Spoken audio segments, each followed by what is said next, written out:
Shoshilinch xabar. Yakkasaroyda ip yigirish sexiga o't ketdi. Kecha 3-yanvar kuni Toshkent shahrida joylashgan ip yigirish sexida yong'in chiqdi. Bu haqda Toshkent shahar favqulodda vaziyatlar bosh boshqarmasi xabar berdi.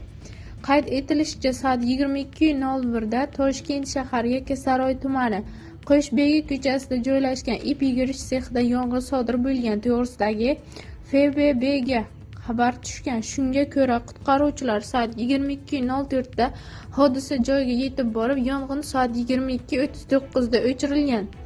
Bildirilishicha, aytilgan manzilda tan jarohati olganlar yo'q. Hozirda yong'in sababi, moddiy zarar miqdori aniqlanmoqda va surishtiruv ishlari olib borilmoqda. Eslatib o'tamiz, avvalroq Toshkent shahrida Cobalt boshqa avtomobil bilan to'qnashishi oqibatida yonib ketgandi.